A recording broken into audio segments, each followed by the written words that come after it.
الحمدللہ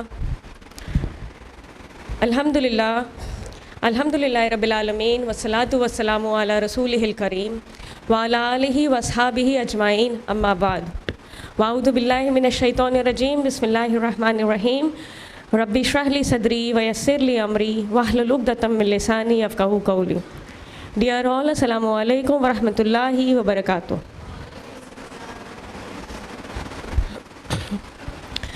آج کا جو ہمارا ٹاپک ہے that is ڈیلیماز of Muslim youth, یعنی مسلم نوجوانوں کی کشمکش۔ اس سے آپ سبھی واقف ہیں۔ Youth is defined as the period between childhood and adulthood, یعنی بچپن اور دور شباب کی بیچ کی مدت۔ اکارڈنگ ٹو یونائٹیڈ نیشنز 15 سے 30 سال کی مدت کو یوتھ کہا جاتا ہے۔ وہیں پہ کچھ اور ممبر اسٹیٹس کے مطابق 18 سے 30 سال کی رینج کو یوتھ کہا جاتا ہے۔ Russian federation defines youth as the period between 14 to 30 years. وہیں پہ ڈیلیما ایک گریک ورڈ ہے جس کا مطلب ہے ڈبل پروپوزیشن۔ جب ہمارے پاس دو یا تو دو سے زیادہ آلٹرنیٹیوس موجود ہوں اور ہمیں مشکل ہو رہی ہو ان تمام آپشنز میں سے کسی ایک کو چننا، اسی کو ڈیلیما کہیں گے۔ اب ہمارا جو نوجوان ہے وہ کس طرح کے کشمکش میں انوالوڈ ہے، کس طرح کے ڈیلیماز میں انڈلجڈ ہے، اسی کو آج ہم تفصیل سے جانیں گے۔ جو ہمارا یوتھ ہے وہ ایک ایسے ایرا میں ہے جہاں پہ وہ ورلڈ ویو بالکل چینج ہو رکھا ہے، وہ بالکل مختلف ہے اسلامک ورلڈ ویو سے۔ اسی وجہ سے وہ حق اور باطل میں فرق نہیں کر پا رہا ہے اور کانسٹنٹلی اسٹرگل کر رہا ہے۔ اس کو نہیں کلیئر ہے کہ وہ کون سی راہ اختیار کرے اور کون سی نہیں، کون سی اس کو رائچسنس کے ٹورڈز لیڈ کرے گی اور کون سی گمراہی کے ٹورڈز۔ اسی انڈیسائزونیس اور انٹرنل کانفلکٹ پہ بیسڈ ہوگی ہماری آج کی talk. And to begin with I would like to quote a معروف حدیث آف رسول اللہ صلی اللہ علیہ وسلم۔ حدیث ہے جامع ترمذی کی حدیث نمبر 2417۔ نبی کریم صلی اللہ علیہ وسلم فرماتے ہیں کہ قیامت کے دن انسانوں کے دونوں قدم اس وقت تک نہیں ہٹ سکتے جب تک ان سے ان 5 چیزوں کے بارے میں پوچھ نہ لیا جائے۔ پہلا، عمر کہاں گزاری، جوانی کہاں پائی، مال کہاں سے کمایا اور کہاں خرچ کیا، اور اپنے علم پر کہاں تک عمل کیا۔ تو اللہ سبحانہ و تعالیٰ ہم سے ہماری عمر بھر کا حساب تو لے گا ہی، لیکن ہم سے ہماری جوانی کے متعلق بھی سوال کرے گا۔ تو اللہ تعالیٰ ہماری جوانی کو یا اس پیریڈ کو اتنی امپورٹنس کیوں دے رہا ہے؟ ایسا اس لیے ہے کیونکہ یوتھ ایک ایسا پیریڈ ہوتا ہے انسان کی لائف میں جب وہ سب سے زیادہ طاقتور محسوس کرتا ہے، اس کے اندر سب سے زیادہ انرجی ہوتی ہے، جوش و جذبہ ہوتا ہے، انتھوسیازم ہوتا ہے، وہ ایکسائٹیڈ ہوتا ہے، خود کو انگیج کرنا چاہتا ہے اور جس بھی کام میں لگتا ہے اس میں اپنا 100% دیتا ہے۔ اگر بات کریں 21st سینچری کے ہائی ٹیک ایرا کی یوتھ کی، تو آج کا جو ہمارا یوتھ ہے وہ اڈیپٹیبل ہے، کریٹیو ہے، اس کے اندر جذبہ ہے سیکھنے کا، اس کے اندر پیشن ہے لرننگ کا، وہ لائف لانگ لرننگ میں بلیو کرتا ہے، اسی وجہ سے وہ ریسرچ اورینٹیڈ ہے۔ اور جو بگیسٹ ایڈوانٹیج ہمارے یوتھ کے پاس ہے وہ ہے سورس آف انفارمیشن۔ اور جب نوجوان کے پاس انرجی ہے، کریٹیوٹی ہے، سورس آف انفارمیشن ہے، تو یہی اس کو ایکسپوز کرتی ہے فتنہ کے ٹورڈز۔ اسی وجہ سے وہ گمراہ ہونے لگتے ہیں۔ اور یوتھ کے گمراہی کا جو ریزن ہے وہ ہے lack of guidance, lack of morality. Youth ڈوبا ہوا ہے انڈیسنٹ لائف میں، الکوہولزم میں، ڈرگز میں، حرام ریلیشن شپس میں، اور اس کو لگ رہا ہے کہ سائنس ہی سب کچھ ہے، اسی لیے وہ شبہات میں پڑتا ہے، اور اس کو شبہات ہو رہے ہیں اپنے دین کے متعلق۔ اس بات کو ویلیڈیشن ملتی ہے ویسٹ سے، ویسٹرن کلچر سے۔ اسی کا نتیجہ ہے کہ ہمارے یوتھ کے اندر یوتھ کے نزدیک تہذیب کی کوئی اہمیت نہیں ہے۔ اسی لیے ہمیں چاہیے کہ ہم یوتھ کی اس انرجی کو ایک کریکٹ ڈائریکشن دیں۔ اسی طرح سے ہمارا آج کا جو ٹاک کا فلو ہوگا کہ ہم کچھ پرابلمس کے بارے میں بات کریں گے، کچھ کرائسس کو ڈسکس کریں گے اور ان سے وے آؤٹ نکالنے کی کوشش کریں گے۔ تو جو ہمارا یوتھ ہے اس کو جو فیتھ کرائسس ہو رہا ہے، یعنی جو اس کے ایمان کو خطرہ لاحق ہو رہا ہے، وہ کہیں نہ کہیں اس کی وجہ یہ ہے کہ وہ ایک ایسے پرفتن دور میں ہے جہاں پہ ایتھیزم جو ہے عروج پہ ہے. تو ایسے ٹائم پہ پیرنٹس کو کیا کرنا چاہیے؟ پیرنٹس کو چاہیے کہ بچوں کو کریکٹ نالج دیں، انہیں لائک مائنڈڈ لوگوں کے ساتھ رکھیں، انہیں ایسے لوگوں کے ساتھ رکھیں جو میچیور ہیں، وائز ہیں، لیکن ان کی طرح سوچتے ہوں، اور ان کی تربیت ایک ایسے ینگ ایج سے کریں اور ان کی کنڈیشننگ ایسی کریں کہ تاکہ وہ جب ہاتھ میں پڑھیں تو سب کچھ زیرو سے ملٹیپلائی نہ کر دیں. وہ دور گیا کہ جب پیرنٹس ڈنڈے کی نوک پہ بچوں کو سکھاتے تھے، بچوں کو آگ دکھا دیا جاتا تھا، وہ نماز میں کھڑے ہو جاتے تھے. آج کے بچہ آج کے دور میں اگر ایسا ہوتا ہے تو بچے کو لگتا ہے کہ ہمارے والدین ہم سے محبت تو کرتے ہیں، لیکن کیونکہ وہ دین کی طرف ہیں، وہ دیندار ہیں، اسی لیے اسٹرکٹ ہیں. یعنی پرابلم دین میں ہے، ہمارے والدین میں نہیں ہے. تو اسی لیے ہمیں چاہیے کہ ہم اپنے بچوں سے ایک ایسا اسٹرانگ ریلیشن شپ بلڈ کریں تاکہ وہ ہم سے اپنے مسئلے ڈسکس تو کریں اور ہم ان کی مدد کریں، ان کو شبہات سے نکلنے میں، ہم ان کی مدد کریں ان کے ان سوالات کے جواب ڈھونڈنے میں. اب یوتھ کو لگتا ہے کہ سائنس ہی سب کچھ ہے، سائنس کے ذریعے ہم حق تک پہنچ سکتے ہیں. تو is science the only way to reach the truth or it is just one of the way؟ اگر اس سوال کا جواب چاہیے ہمیں تو ہمیں سائنٹیفک ریسرچ میتھڈولوجیز کے بارے میں کچھ جاننا ہوگا. جو سائنٹیفک ریسرچ میتھڈولوجی ہے وہ بیسڈ ہے امپیریکل ایویڈنسز پہ، یعنی جو کچھ بھی ہم دیکھتے ہیں، جو کچھ بھی ہم سنتے ہیں، یا جو کچھ بھی ایک سائنٹسٹ کے سامنے ہوگا جو وہ ٹچ کر سکتا ہے، جو فیل کر سکتا ہے، اسی کے بیسس پہ اپنی ریسرچ کیری کرتا ہے. سائنس بیسڈ ہے انڈکٹیو ریزننگ پہ، یعنی کہ وہ جو ایک سیمپل اکٹھا کرتا ہے، اس کو آبزرو کرتا ہے، اس کے بیسس پہ کنکلوژن ڈیرائیو کرتا ہے.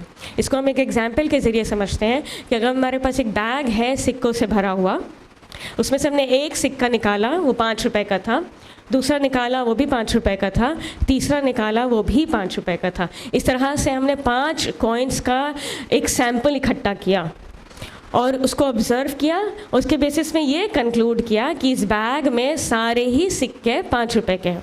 ہو سکتا ہے یہ سچ ہو سکتا ہے نہیں بھی ہو سکتا ہے اس میں کچھ 10 روپے کے، کچھ 1 روپے کے، کچھ 2 روپے کے سکے بھی ہوں گے. تو یہ سائنٹیفک ریسرچ میتھڈولوجی کا ایک ڈرا بیک سمجھ لیجیے. پھر سائنس جیسے اس کو ایڈوانسمنٹ ان ٹیکنالوجی ہو رہی ہے تو سائنس خود کو اپڈیٹ کرتی جا رہی ہے. پہلے لوگوں کا یہی بلیف تھا کہ ارتھ جو ہے وہ اسٹیشنری ہے اور سن اس کے ارد گرد چکر کاٹ رہا ہے. پھر 1543 میں کوپرنیکس نے یہ ڈسکور کیا کہ ایکچولی میں سن اسٹیشنری ہے اور ارتھ اس کے ارد گرد چکر کاٹ رہی ہے. پھر ابھی ریسنٹ ریسرچز کے بعد ہمیں یہ پتہ چلتا ہے کہ ایکچوئل میں سن بھی گیلیکسی کے سینٹر کے اراؤنڈ ریوالو کر رہا ہے، اور وہ جس امیجنری پوائنٹ کے اراؤنڈ ریوالو کر رہا ہے اس کو سولر ایپیکس کہا جاتا ہے. تو سائنس جیسے ہی زیادہ ڈیٹا اکٹھا کرتی ہے ویسے ہی اس اپنے جو پریویس کلیمز ہیں ان کو ڈسریگارڈ کر سکتی ہے، ڈسکارڈ کر سکتی ہے، ریجیکٹ کر سکتی ہے. اب سائنس جو ہے وہ ہمارے وائی کویشچنس کا آنسر نہیں کرتا ہے. یعنی سائنس بگ بینگ تھیوری کے ذریعے یہ تو ایکسپلین کر دے گا کہ اس دنیا کا کریشن کیسے ہوا، لیکن اس دنیا کو کریٹ کیوں کیا گیا یہ سائنس نہیں بتا سکتی.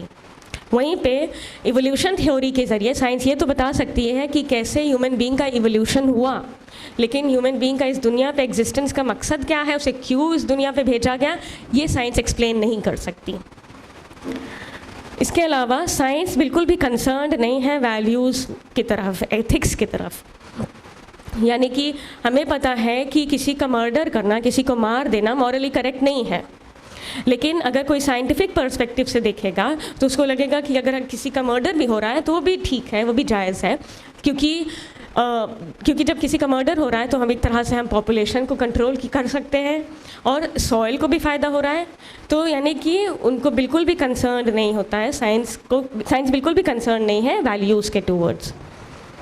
پھر سائنس جو ہے وہ لاجک کے بارے میں بات نہیں کرتی. جہاں پہ لاجک ڈیڈکٹیو ریزننگ ہے وہیں پہ ابھی ہم نے جانا کہ سائنس انڈکٹیو ریزننگ ہے. اس کو ہم ایک ایگزامپل کے ذریعے سمجھ سکتے ہیں کہ مان لیتے ہیں ہم اپنے گھر میں انٹر کیے اور ہم نے دیکھا کہ گھر کی چیزیں بکھری ہوئی ہیں، کچھ ڈرارز کھلے ہیں، اس میں سے تمام چیزیں غائب ہیں. اور کچن میں ایک ونڈو تھی جس کا کانچ باہر کی طرف ٹوٹا ہوا ہے.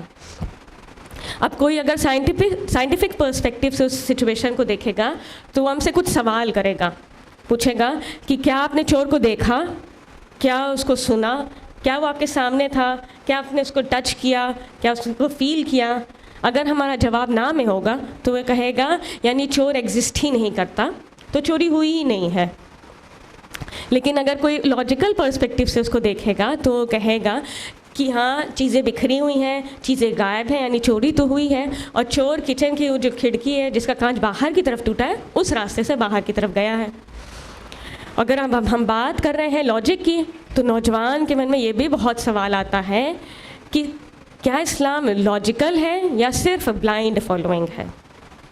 اللہ تعالیٰ قرآن میں ہمیں ایڈریس کرتے ہوئے بولتے ہیں افلا تعقلون, افلا یتدبرون, یعنی کہ کیا تم اپنی عقل استعمال نہیں کرتے, کیا تم غور و فکر نہیں کرتے. اللہ تعالیٰ ہمیں خطاب کرتے ہوئے قرآن میں بولا ہے اولی الالباب, یعنی ایسے لوگ جو غور و فکر کرتے ہیں, جو people of contemplation, people who reflect and ponder. اللہ تعالیٰ سورہ عنکبوت سورہ نمبر 29 آیت نمبر 20 میں فرماتا ہے قل سیروا فی الارض فانظروا کیف بدأ الخلق, یعنی کہ کہو کہ ذرا زمین پر چل پھر کر دیکھیں کہ کس طرح سے اللہ نے شروع میں مخلوق کو پیدا کیا.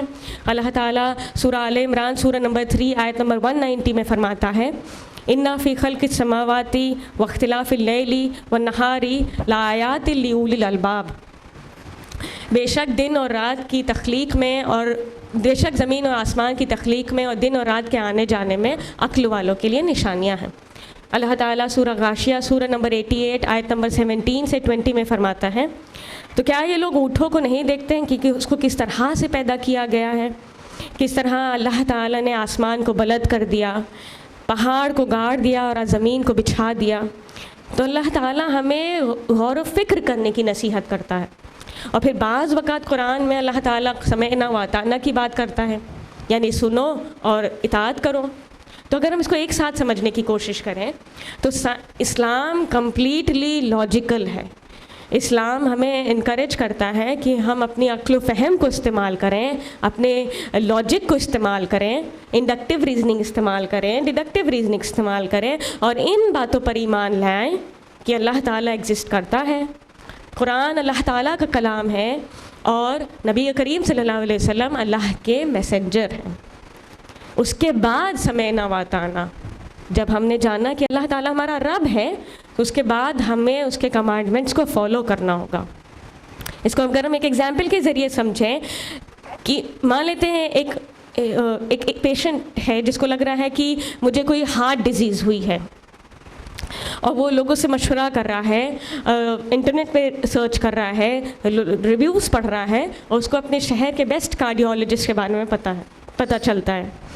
وہ اس کارڈیولوجسٹ کو وزٹ کرتا ہے, اس کے ویٹنگ ایریا میں بیٹھتا ہے, تو اس کو پتہ چلتا ہے کہ اس ڈاکٹر کا 35 سال کا ایکسپیرینس ہے, اور اس کے ویٹنگ ایریا میں بیٹھے ہوئے اس نے غور کیا کہ اس کے کتنے سارے سرٹیفکیٹس ہیں, کتنے کریڈینشیلز ہیں, تو وہ ڈاکٹر پر مطمئن ہو گیا. اور پھر جب وہ ڈاکٹر سے ملا, ڈاکٹر نے اس کو ایک ٹیبلٹ دی اور بولا کہ آپ اس کو 2 صبح 2 دوپہر اور 2 شام کھائیے, اور کچھ ایڈوائسز ہیں ان پر عمل کریے. تو کیا پیشنٹ ڈاکٹر سے سوال کرے گا کہ آپ نے مجھے 2 ہی ٹیبلٹس کیوں دی, مطلب 2 صبح 2 دوپہر 2 شام کیوں دی ہیں؟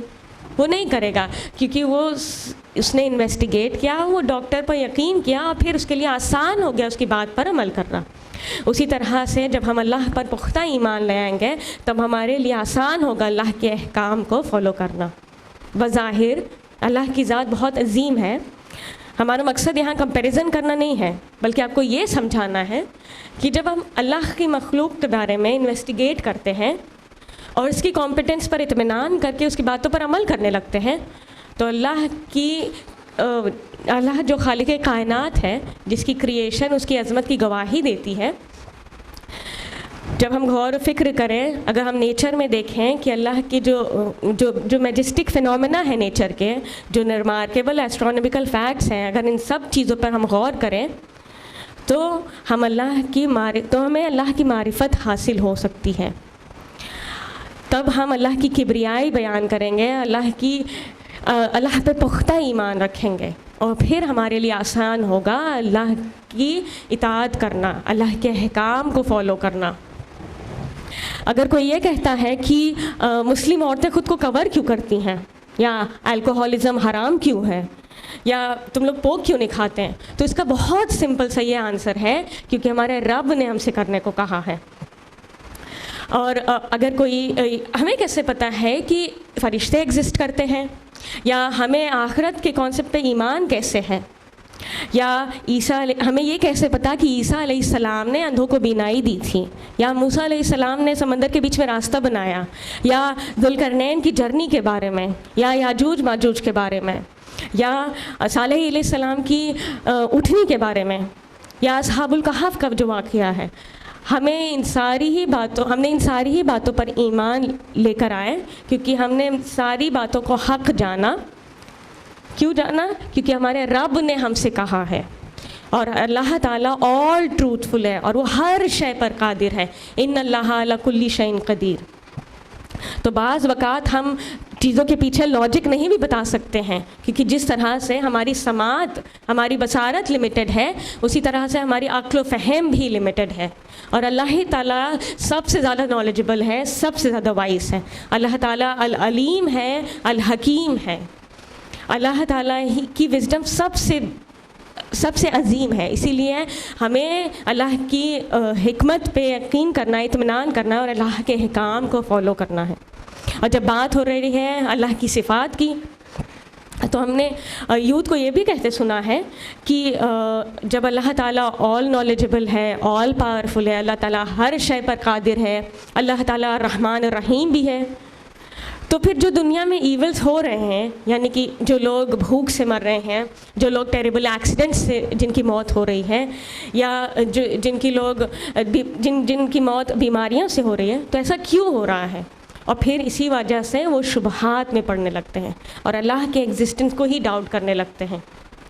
دیکھا جائے تو ہماری انڈرسٹینڈنگ ہی فلاڈ ہے، کیونکہ اللہ تعالیٰ جہاں پہ الرحمن الرحیم ہے، وہیں پہ اللہ تعالیٰ الجبار، القہار ہے، العادل ہے، الحکیم ہے۔ اللہ تعالیٰ نے خود کو more than 99 نیم سے ڈسکرائب کیا ہے، اور اللہ تعالیٰ سورہ ملک سورہ نمبر 67 آیت نمبر 2 میں فرماتا ہے، الذی خلق الموت والحیات لیبلوکم ایکم احسن عملا۔ بے شک ہم نے موت اور زندگی کو اس لیے بنایا تاکہ ہم تمہیں آزمائیں کہ تم میں سے عمل میں زیادہ بہتر کون ہے۔ Life is never a bad of roses. ہماری لائف میں بہت بڑی آزمائشیں آئیں گی، اور بعض دفعہ آسانیاں بھی ہوں گی۔ اللہ تعالیٰ ہمیں آزمائے گا۔ اللہ تعالیٰ فرماتا ہے سورہ بقرہ سورہ نمبر 2 آیت نمبر 155 میں، وَلَنَبْلُوَنَّكُمْ بِشَيْءٍ مِّنَ الْخَوْفِ وَالْجُوعِ وَنَقْصٍ مِّنْ الْأَمْوَالِ وَالْأَنفُسِ وَالثَّمَرَاتِ وَبَشِّرِ الصَّابِرِينَ۔ اور دیکھو ہم تمہیں آزمائیں گے ضرور، کبھی خوف سے، کبھی بھوک سے، کبھی مال و جان سے، اور کبھی پھلوں میں کمی کر کر، اور ایسے حالات میں جنہوں نے صبر کیا انہیں خوشخبری سنا دو۔ تو ہمیں چاہیے کہ ہم اپنے آپ کو اللہ کے سامنے، ہم اپنی اللہ کی ول پہ خود کو سبمٹ کر دیں، اور صبر کریں، اور اللہ سے مسلسل دعا کریں کہ اللہ تعالیٰ ہمیں بہترین سے نوازیں۔ ربنا آتنا فی الدنیا حسنہ وفی الآخرۃ حسنہ وقنا عذاب النار۔ اور پھر ہم نوجوان کو یہ کہتے ہوئے بہت بار سنتے ہیں کہ میں ایک لبرل مسلم ہوں۔ کیا ایک مسلمان کبھی بھی لبرل ہو سکتا ہے؟ ایک مسلمان کبھی بھی لبرل نہیں ہو سکتا۔ خود کو لبرل مسلم کہنا ایک آکسیمورون ہے، جیسے کہ ایک موٹا سا پتلا سا آدمی۔ یہ کتنی ویگ بات ہے نا، ایک انسان ایک ساتھ موٹا اور پتلا کیسے ہو سکتا ہے؟ خود کو اللہ کی ول پر سبمٹ کرنا ہی ہمارا مسلمان ہونا جسٹیفائی کرتا ہے۔ ہم اتنے بڑے کلیمز کرتے تو ہیں کہ ہم فلاں فلسفے کے فالوور ہیں، کیا ہمیں ان فلسفیز کی حقیقت پتہ ہے؟ کیا ہم واقعی میں جانتے ہیں کہ یہ ایکچوئل میں ہے کیا؟ یوتھ جس فلسفی کا قائل ہے اس کی حقیقت کیا ہے، اس کو جاننے کی کوشش کرتے ہیں۔ تو لبرلزم کو کیسے ڈیفائن کیا جا سکتا ہے؟ According to Collins dictionary, liberalism is the philosophy which advocates that people should have political and social freedom, یعنی کہ ایک انسان کے پاس سیاسی اور انفرادی آزادی ہونی چاہیے، یعنی کہ ایک شخص جو چاہے وہ کر سکتا ہے. لبرلزم کنیکٹڈ ہے انڈیویجولزم سے. Each individual is free to do whatever he likes. Imagine کریے کہ ہمارے جو شہر کی پولیس ڈپارٹمنٹ ہے اس نے ایک نوٹس ایشو کر دی کہ جتنے بھی موٹر بائکرز ہیں، رائڈرز ہیں، ڈرائیورز ہیں، وہ کسی بھی قانون کے تحت بندھے نہیں ہوئے ہیں.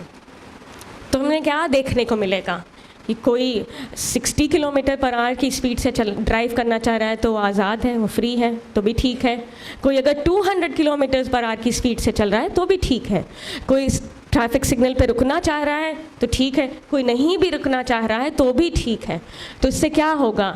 ہارمنی دکھے گی یا کیوس دکھے گا؟ ہمیں 2 سیکنڈ بھی نہیں لگیں گے یہ کہنے میں کہ اس سے ٹوٹل کیوس اور ڈسٹرکشن دکھائی دے گا. تو لبرلزم اس طرح کی آزادی کی بات کرتا ہے. اب لبرلزم شروع کب ہوا تھا؟ یہ شروع ہوا تھا 1400s 1500s کے بیچ میں، جب یورپ اپنے ڈارک ایج میں چل رہا تھا، جب کہ رچ مونارک کنگز اور جو چرچ تھے وہ پاور میں تھے. عام آدمی کو پرزیکیوٹ کیا جا رہا تھا، ٹارچر کیا جا رہا تھا، سپریس کیا جا رہا تھا. اور اگر اس دور میں کوئی بھی فلسفی یا سائنس کے بارے میں بات کرتا تھا یا چرچ کے اگینسٹ بات کرتا تھا تو اس کو ایگزیکیوٹ کر دیا جاتا تھا، مار دیا جاتا تھا. تو عام آدمی تھا جو تھا یورپ کا غریب تھا، لارڈ تھا، فارمر تھا، وہ ان چیزوں سے کوپ نہیں کر پا رہا تھا. اور پھر ریوولٹ کیا اس نے، اور یورپ میں بلڈیسٹ ریولیوشن دیکھا گیا، جس کا ایک ایپیسوڈ فرینچ ریولیوشن بھی ہے، اور اس کے بارے میں ہم نے اپنے اسکول میں ضرور پڑھا ہے. اور پھر جب ایک دم سے یہ ٹاپ ٹیئر کے جو 1% لوگ تھے ان کو مارا جانے لگا، ماس کلنگ ہونے لگی، تو ایک ویکیوم کریٹ ہو گیا تھا. اور اس دور کے ایک طرح سے ورلڈ جو تھا سیٹ تھا انلائٹمنٹ ایرا کے لیے، رینیسانس کے لیے. رینیسانس ایکچولی میں ہے کیا؟ یہ ایک فرینچ ورڈ ہے جس کا مطلب ہے ری برتھ آف اے نیشن، یعنی کہ کسی ملک کی حیات نو. کوئی نیشن کا بستی کے بعد سے واپس سے بحال ہونا، اسی کو رینیسانس کہیں گے. تو جب ایک ویکیوم کریٹڈ تھا تو اس دور کے جو انٹیلیجنسیا تھے، جیسے کہ جان لاک ہو گئے، جان اسٹوڈ مل ہو گئے، یہ سامنے آئے لبرلزم لے کر، جس کے مطابق خواہشات کو بڑھانا، انہیں پورا کرنا ہی ہمارا مقصد زندگی ہونا چاہیے. نفس پرستی ہی کرنا ہمارا مقصد زندگی ہونا چاہیے. میگزیمائزیشن آف پلیزر ہی ہماری لائف کا گول ہونا چاہیے. اور جب یہ ساری باتیں ہونے لگیں تو جو لوگ ابھی تک روحانیت پہ یقین کرتے تھے اب وہ مادہ پرست ہو گئے تھے، اور ایک طرح سے آئیڈیالوجیکل شفٹ دیکھا گیا تھا. یعنی کہ جو لوگ ابھی تک گاڈ کے بارے میں بات کرتے تھے، روح کے بارے میں بات کرتے تھے اور آخرت کے بارے میں بات کرتے تھے، اب وہ کس چیز کے بارے میں بات کر رہے تھے؟ گاڈ کے بجائے یونیورس اور مدر نیچر کے بارے میں بات کر رہے تھے. روح کے بجائے وہ جسم اور میڈیکل سائنسز کے ٹوورڈز فوکسڈ تھے، اور آخرت کے بجائے اس دنیا کے لیے کنسرنڈ تھے. اور ان انفلوئنسرز کو، ان انٹیلیجنسیا کو جب یہ لگا کہ جب ہم اپنے ریلیجن سے دور ہوئے تو ہم پروگریس کرنا سٹارٹ کیے، تو اسی لیے یہ چاہتے تھے کہ اپنی اس فلسفی کے بارے میں ہم دنیا کو بتائیں. اور ان لوگوں نے کالونائز کرنا سٹارٹ کر دیا، یہ دنیا میں پھیلنے لگے اور لوگوں کو برین واشنگ کرنے لگے. لوگوں کو برین واشنگ اس طرح سے کرتے تھے کہ ہم آپ کو لبریٹ کرنے آئے ہیں، آزاد کرنے آئے ہیں. اور ان لوگوں نے ریئلائز کیا کہ اگر ہمیں پاورفل ہونا ہے تو ہمیں کنٹرول چاہیے ہوگا ملٹری پہ، فائنانس پہ اور ایجوکیشن سسٹم پہ. اسی لیے انہوں نے ایجوکیشن کو ایک ٹول یوز کیا ٹو اسپریڈ لبرلزم. اور اب فوکس شفٹ ہو چکا تھا ریویلڈ نالج کے بجائے امپیریکل نالج کی طرف.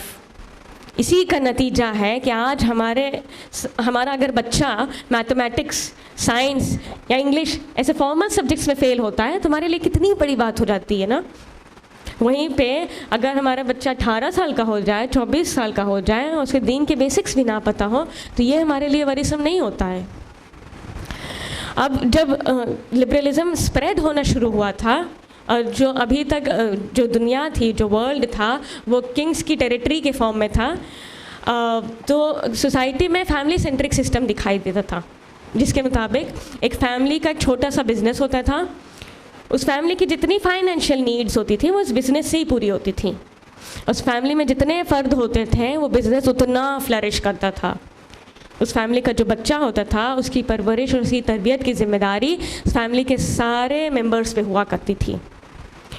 اور جب لبرلزم اسپریڈ ہونا شروع ہوا اور یہ جو ورلڈ تھا وہ کنٹریز اور اسٹیٹس میں بٹنا شروع ہو گیا، تو اسٹیٹ سینٹرک سسٹم دکھائی دیا، جس کے مطابق اگر ایک بچے کی پیدائش ہوتی ہے تو ہاسپٹلس اور کلینکس میں ہوتی ہے، اور یہ ویسے انسٹیٹیوشنز ہیں جو اسٹیٹ اون کرتا ہے.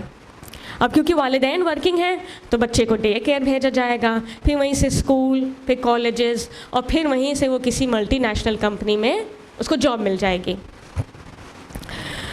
اور پھر وہ اسی سسٹم کا، انہی اسٹیٹ اونڈ انسٹیٹیوشنز کا پارٹ بن جائے گا.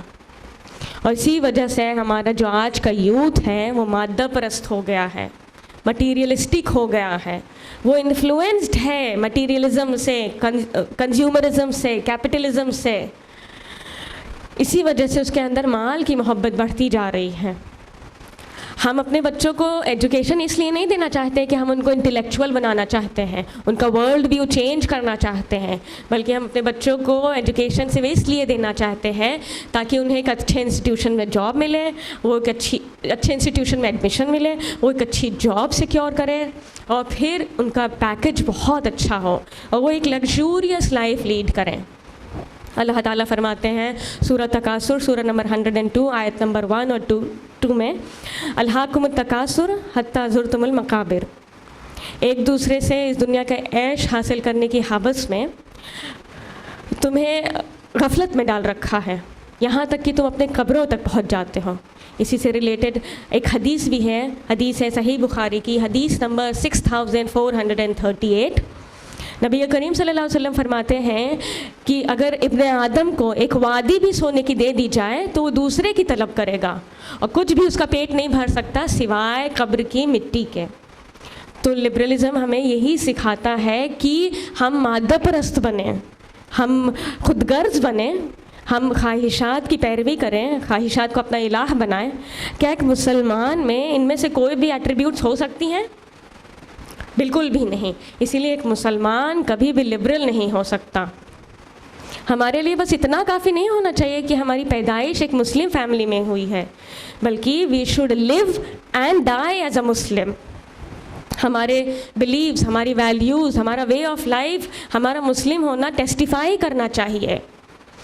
اور جب ہم نے دیکھا کہ فیملی کا جو ماڈل تھا پورا چینج ہو گیا تھا، لوگ اب چھوٹی فیملی پریفر کر رہے تھے، چھوٹی فیملی پسند کر رہے تھے، اور فیملی کو، کریئر کو فیملی سے اوپر رکھ رہے تھے. تو اور ایک طرف انڈسٹریلزم بھی عروج پر تھا، تو اب عورتیں بھی گھروں سے باہر نکلنے لگی تھیں کام کرنے کے لیے. اور and there were several views of feminism. According to Collins Dictionary, feminism is a doctrine advocating social, political and other rights of women equal to those of men. یعنی کہ فیمنزم ایک ایسی تحریک ہے جو عورتوں کو مردوں کے برابر رکھنے کی بات کرتی ہے، جو بات کرتی ہے عورتوں کی ویلفیئر کے بارے میں، ان کی آزادی کے بارے میں، ان کے حقوق کے بارے میں. اور یہ حقوق کیسے کے؟ یہ حقوق ہیں right to education, right to vote, right to inheritance, right to vote, abortion rights, pregnancy rights, divorce rights, marriage rights and so on. جہاں پہ ایک طرف جو یورپ کی ایلیٹ عورتیں تھیں وہ عورتوں کے اگینسٹ ہو رہے ال ٹریٹمنٹ سے تنگ آ کر فیمنزم کے بارے میں بات شروع کری تھی، وہیں پہ دوسری طرف جو اس دور کا انفلوئنسرز تھے انہوں نے لبرلزم کو سپورٹ کیا، کیونکہ ان کا ماننا تھا کہ جب عورتیں گھروں سے باہر نکلیں گی تو کیونکہ انڈسٹریلزم عروج پہ ہے تو ہمیں لیبر فورسز ملیں گی، اور کیونکہ عورتیں جب ورکنگ ہوں گی تو ٹیکس پیئر بھی ہوں گی، تو دونوں ہی صورتوں سے اسٹیٹ کا ہی فائدہ ہے. تو یہاں سے شروعات ہوئی تھی عورتوں کو ایکسپلائٹ کرنے سے. اب ایک مسلمان لڑکی اگر خود کو فیمنسٹ بولتی ہے تو کیا یہ جائز ہے؟ when Islam already champions in giving women their rights. اب جب انڈیویجولسٹک لائف اسٹائل لوگ اپنا چکے تھے بالکل سے اور سبھی کام کرنے گھر سے باہر نکلنے لگے تھے، تو اولاد کی تربیت کا کیا؟ کہا جاتا ہے it takes a village to raise a child. تو وہ ولیج ہے کہاں؟ بچوں کے والدین تک اس کے ساتھ نہیں ہیں. بچے کے والدین کا بچے کی تربیت میں کتنا اہم رول ہے ہم سبھی جانتے ہیں، یہاں تک کہ بچے کی ماں بھی اس کے ساتھ نہیں ہے. اسی وجہ سے ہم دیکھتے ہیں کہ نوجوان کے اندر تہذیب کی، ویلیوز کی، مورلز کی کوئی اہمیت نہیں ہے. اللہ تعالیٰ نے تو ہمارے اندر ایک مورل کیلکولیٹر فٹ کیا ہے، ہمیں روح دی ہے جس کو علم ہے صحیح اور غلط کا، ہمیں ایک سینس آف ڈیسنسی دیا ہے جس کو ہم اسلامک ٹرم فطرہ کہیں، جس کا اسلامک ٹرم فطرہ ہے. اور اسی وجہ سے ہمارے اندر ایک سینس آف ڈیسنسی ہے، اسی وجہ سے ہمیں عدل و انصاف پسند ہے اور ہمیں مسئلے ہیں ناانصافی سے. اور اللہ تعالیٰ کچھ کوالٹیز ہمیں ہمارے اندر رکھنے کے لیے بولتا ہے، انکلکیٹ کرنے کے لیے بولتا ہے، جو ہمیں فطرت پہ واپس لے کر جاتی ہے. تو وہ کوالٹیز ہیں کیا؟ پہلی تو ہے شکر گزاری، یعنی گریٹیٹیوڈ. اور gratitude comes when we are decent. جب ہم نے یہ جانا کہ اللہ ہمارا رب ہے اور ہم نے خود کو اس کا عبد تسلیم کیا، تو ہمیں اللہ کا شکر ادا کرنا ہوگا. جب ہم نے یہ جانا کہ اللہ تعالیٰ منعم ہے، خالق ہے، مالک ہے، تو ہمیں اس کا شکر ادا کرنا ہوگا. اور جب ہم یہ جان لیں کہ اللہ تعالیٰ ہمارا پرووائڈر ہے، نریشر ہے، چیریشر ہے، تو ہمیں اس کا شکر ادا کرنا چاہیے، کیونکہ جب ہم شکر ادا کرتے ہیں تو اس سے ہمارا ہی فائدہ ہے. اللہ تعالیٰ فرماتے ہیں سورہ ابراہیم سورہ نمبر 14 آیت نمبر 7 میں، لَإِن شَكَرْتُمْ لَأَزِيدَنَّكُمْ لَإِن كَفَرْتُمْ إِنَّ عَذَابِي لَشَدِيدٌ. اور اگر تم نے شکر ادا کیا تو میں تمہیں اور زیادہ دوں گا، اگر تم نے ناشکری کی تو میرا یقین جانو میرا عذاب بہت سخت ہے. اور جب ہم گریٹیٹیوڈ تبھی ایکسپریس کر پائیں گے جب ہم غور و فکر کریں گے. اسی کے نتیجے میں ہم پیشنس بھی ڈیولپ کر سکتے ہیں، ہم ہر سچویشن میں تحمل سے پیش آ سکیں گے، ہم اللہ کی طرف سے آئی ہوئی آزمائشوں پر صبر کر سکیں گے. اب جو ہمارا نوجوان ہے اس کو لگتا ہے کہ بہتا ہوا پانی بہتر ہے رکے ہوئے پانی سے. اسی وجہ سے وہ جیسے ایڈوانسمنٹ ان ٹیکنالوجی دیکھ رہا ہے، ورلڈ میں گروتھ دیکھ رہا ہے، اور ایک طرح سے وہ اس ریس میں جو ایک ریٹ ریس چل رہی ہے اس دنیا میں، اس ریس میں شامل ہونا چاہتا ہے. یقیناً بہتا ہوا پانی رکے ہوئے پانی سے بہتر ہے، لیکن یہ بہتا ہوا پانی بھی ایک دن جا کر سمندر میں مل جاتا ہے اور ٹھہر جاتا ہے. اسی لیے یوتھ کے اندر ٹھہراؤ اور سمجھ ہونا بہت زیادہ ضروری ہے. We should learn to stay still. اب جو ہمارا یوتھ ہے جب وہ حق کی طرف پلٹتا ہے اور دوسروں کو اللہ کے بارے میں بتانے، اپنے دین کے بارے میں بتانے کی کوشش کرتا ہے، تو وہ بہت امپیشنٹلی ریئیکٹ کرتا ہے. اگر کوئی اس کی بات نہیں مانتا ہے تو اس سے برداشت ہی نہیں ہوتا ہے. اس کو لگتا ہے کہ جب ہم حق پر آ سکتے ہیں اور ہم ان کو حق کی طرف بلا رہے ہیں تو یہ ہماری بات کیوں نہیں مان لیتے. وہیں پہ دوسری طرف جب اگر ہمیں کوئی کریکٹ کرنے کی کوشش کرتا ہے، کوئی ہمیں ہماری غلطیاں بتاتا ہے، وہ ہمارے والدین ہی کیوں نہ ہوں، ہمارے مینٹورز ہوں، ہمارے ٹیچرز ہوں، ہمارے بہن بھائی ہوں، تو ہم سے برداشت نہیں ہوتا ہے. نوجوان میں صبر کا مادہ ہے ہی نہیں. اس کو لگتا ہے کہ وہ بالکل پرفیکٹ ہے، وہ اپنی غلطیوں کو ایڈمٹ نہیں کرنا چاہتا ہے، وہ یہ نہیں ایڈمٹ کرنا چاہتا کہ ہم پرفیکٹ نہیں ہیں. تو اسی لیے ہمیں خشیت اختیار کرنی ہوگی اور ہمیں یہ بات کو ایڈمٹ کرنا ہے کہ ہم واقعی پرفیکٹ نہیں ہیں، لیکن ہمیں کوشش کرنی ہوگی ہمیں اپنا بیسٹ ورژن بننے کے لیے. اب اللہ تعالیٰ ہمیں کائنڈ اور کمپیشنیٹ ہونے کی نصیحت کرتا ہے، یعنی کہ ایک مسلمان اپنے فیلو مسلمس کے ساتھ شفقت سے پیش آئے. لیکن ہمارا نوجوان کیا کر رہا ہے؟ وہ پرینکس میں، میم کلچرز میں، روسٹنگ میں ڈوبا ہوا ہے. جہاں 4 لوگ اکٹھا ہوتے ہیں تو ان کی بات ہی شروع ہوتی ہے کسی ایک کا مذاق بنانے سے، کسی ایک کو کمتر سمجھنے سے، کسی ایک کو ڈیمین کرنے سے، ڈیگریڈ کرنے سے. اللہ تعالیٰ نے سورہ حجرات سورہ نمبر 49 آیت نمبر 11 میں اس کو سختی سے منع کیا ہے. اور ہم ایسا کرتے کیوں ہیں؟ صرف خود کو انگیج کرنے کے لیے، ذرا سی اٹینشن کے لیے ہم ایسا کرتے کیوں ہیں؟ انسان کا، ایک مسلمان کا طرز عمل تو ایسا ہونا چاہیے کہ اس کی تہذیب، ایک طرز عمل تو ایسا ہونا چاہیے کہ اگر اس کو ایک لمحہ بھی فرصت کا ملا ہے تو اس کو اللہ کی عبادت میں گزار دے. اس کی تہذیب سٹینڈ آؤٹ ہونی چاہیے، وائس آؤٹ کرنی چاہیے. اسی لیے ہمارے لیے بہت زیادہ ضروری ہے کہ ہم نوجوان کی کیریکٹر بلڈنگ کے لیے کچھ کوشش کریں، کچھ ایفرٹس کریں، کیونکہ ہمارے کریکولم میں کیریکٹر بلڈنگ پہ دھیان ہی نہیں دیا جاتا ہے. انسان بنانے کے تو سبجیکٹس ہیں ہی نہیں. اگر ہم بچے کو اسلامک ایجوکیشن دینا بھی چاہتے ہیں تو صرف اس لیے کہ اس کو ایک ڈیفینس میکینزم دے دیں تاکہ وہ اپنے آپ کو اس پرفتن دور میں محفوظ رکھ لیں، خود کو بچا لیں. کیا اللہ نے ہمیں اس دور میں صرف اسی لیے بھیجا ہے کہ ہم خود کو بچا لیں اور ہمارے پاس کوئی پلان نہیں ہو اپنی ملت کے لیے، ہمارے پاس کوئی پلان نہیں ہو اللہ کے دین کو سرو کرنے کے لیے؟ ہمیں چاہیے کہ ہم اپنے بچے کو انکریج کریں کہ وہ سوسیولوجی، اینتھروپولوجی، ہیومن سائنسز ایسے سبجیکٹس پڑھیں، ہسٹری پڑھیں، ایسے سبجیکٹس پڑھیں جو ہیومن تھاٹس انفلوئنس کریں. اور یہی عبادت ہوگی جب ہم دونوں جہانوں کو کنیکٹ کرنے کی کوشش کریں گے. ہمیں چاہیے ہم بچوں کو یہ بتائیں کہ وہ بدنی عبادت کے ساتھ ساتھ قولی اور عملی عبادت بھی کریں. وہ مساجد فل کرنے کے ساتھ ساتھ ایسے بینکس بنائیں، ایسے ربا فری یعنی انٹرسٹ فری بینکس اسٹیبلش کریں. ہمیں چاہیے کہ ہمارے بچے میڈیکل انڈسٹری کو ٹرانسفارم کر دیں، وہ ایسے ہاسپٹلز اور کلینکس بنائیں جہاں پہ انسانیت کی خدمت کی جاتی ہو. اگر ہمارا بچہ MBA کی ڈگری پرسیو کرنا چاہتا ہے تو بالکل اس کو موٹیویٹ کریں، اس کو بولیں کہ آپ انٹرپرینور بنیں، آپ ایسی بزنس، ایسی سروسز لانچ کریں، ایسے پروڈکٹ لانچ کریں جس سے انسانیت کو کچھ فائدہ ہو رہا ہے.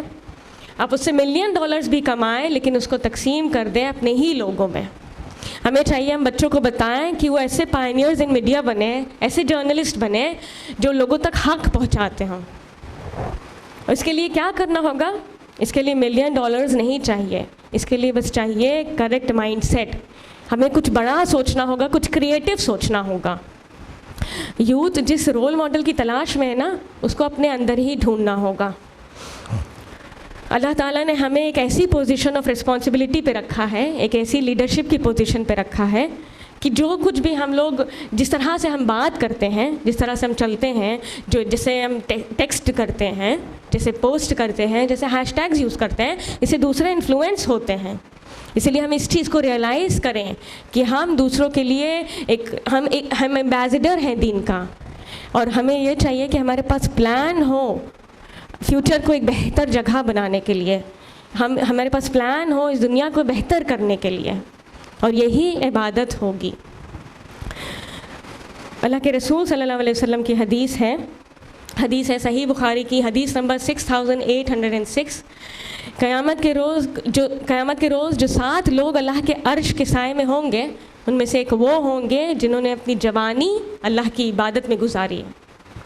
تو ہمیں چاہیے کہ ہم ابھی سے کوشش کریں اور اللہ سے دعا کریں کہ یا اللہ تعالیٰ میں اپنی لائف کا بیسٹ پارٹ تیری راستے میں خرچ کروں گا. In exchange, in trade of a life that no eyes have seen, no ears have heard, and no mind can comprehend. And that is Jannah that awaits every single one of us. اور اگر ہمیں جنت کے وارث بننا ہے تو کچھ محنت بھی کرنی ہوگی. ان مسئلوں کے بارے میں بات کرنے کا ہمارا مقصد ہرگز یہ نہیں تھا کہ ہم آپ کو پریشان کر دیں، بلکہ ہمیں ساتھ مل کر سلیوشنز پہ کام کرنا ہوگا. تو آئیے جانتے ہیں کیسے ہم یوتھ کو، کیسے ہم نوجوان کو ان مسئلوں سے نکال سکتے ہیں، کیسے ہم انہیں راہ راست پر لانے کی کوشش کر سکتے ہیں، کیسے ہم انہیں راہ نور دکھانے کی کوشش کر سکتے ہیں. اس کے لیے ایز پیرنٹس ہمیں کیا کرنا ہوگا؟ ایز پیرنٹس سب سے پہلے ہمیں تو بچوں کو اپریشیٹ کرنا ہوگا، ان کو ویلیڈیٹ کرنا ہوگا، ان کی باتیں سمجھنی ہوں گی، ان کے اسٹرگلس کو سمجھنا ہوگا. انہیں ٹرسٹ کریے، انہیں رسپانسبلٹیز دے کر تو دیکھیے، وہ بہت اچھا رزلٹ دیں گے. انہیں انکریج کریں، ان کو امپاور کریں، انہیں ایسے لوگوں کے ساتھ ایسوسیٹ کریں جو میچیور ہیں، کمیٹڈ ہیں، نالجبل ہیں، جن کی نالج اسلامک گراؤنڈز پہ وسیع ہے. تو ہمیں چاہیے کہ ہم بچوں کو ایسا محسوس کرائیں کہ ہم ان کے لیے موجود ہیں، انہیں اٹینشن دیں اور ان کے اسٹرگلز میں خود کو، ان کی اسٹرگلز کو خود کا، اپنے آپ کو ان کی اسٹرگلز کا ایک پارٹ بنا دیں. May Allah ease this tedious task for us. اب ایز یوتھ ہمیں کیا کرنا ہوگا؟ ایز یوتھ سب سے پہلے تو ہمیں یہ کرنا ہوگا کہ ہمیں اپنا مائنڈ سیٹ چینج کرنا ہے. ہمیں اپنی ہمیں اپنے ورلڈ ویو چینج کرنا ہے. ہمیں چاہیے کہ ہم اپنے دین کے بارے میں جانیں. سب سے پہلے ہمیں چاہیے کہ ہم اپنے مسائل کے بارے میں ایسے لوگوں سے ڈسکس کریں جن کو ہم بہت ٹرسٹ کرتے ہوں، ایسے مینٹورز ہوں ہماری لائف میں جن کی نالج اسلامک گراؤنڈز پہ بہت وسیع ہو، بہت واسٹ ہو. ہمیں چاہیے کہ ہم ٹرینڈ سیٹرز بنیں، نہ کہ ٹرینڈ فالوورز بنیں. اور اس کے ساتھ ساتھ ہمیں کیا کرنا ہوگا؟ ہمیں پلان کرنا ہوگا. تمام مخلوقات میں اللہ تعالیٰ نے انسانوں کو ترجیح کیوں دی ہے؟ کیونکہ انسانوں کے پاس ایک ہائر پرپس ہے. تو اس ہائر پرپس کو ریئلائز کریے، اس کے لیے لانگ ٹرم پلاننگ کریے، شارٹ ٹرم پلاننگ کریے، اس کے لیے ایفرٹس کریے. We have time like we'll never have in our life again. We have energy like we'll never have in our life. تو اسی لیے اس انرجی کا موسٹ آف اٹ یوز کریے. اور ان لوگوں سے نہیں سیکھے جنہوں نے اپنی جوانی ضائع کر دی. اس وقت کو اسپینڈ کریے قرآن کو سیکھنے کے لیے، جو ہمارے لیے مشعل راہ ہے، راہ نجات ہے. نبی کریم صلی اللہ علیہ وسلم کی سیرت کو پڑھیے، اس پر عمل کرنے کی کوشش کریں. اور ہمیں چاہیے کہ ہم انسانیت کے کچھ کام آ سکیں، اپنے آپ کو ایک اچھے کاز سے جوڑیں، والنٹیئر کریں. اس پھلدار درخت کی طرح ہمیں بننا ہے جس کے آس پاس کے لوگ اس سے فائدہ اٹھا سکتے ہیں. Be like the river which is there in service of mankind, and be the light because we are the light. And last but not the least, ہمیں چاہیے کہ ہم اصحاب الکہف کی اسٹوری سے کچھ سیکھیں. وہ بھی یوتھ تھے، وہ بھی نوجوان تھے، اور کہیں نہ کہیں وہ کچھ اسی طرح کے ٹائم سے تھے جیسا ہمارا ٹائم چل رہا ہے. اور انہوں نے اللہ کی رسی کو مضبوطی سے پکڑا اور اللہ پر ایمان رکھا، اللہ سے ہدایت کی دعا کری. اللہ تعالیٰ نے ان کی مدد کری اگینسٹ آل آڈس. تو ہمیں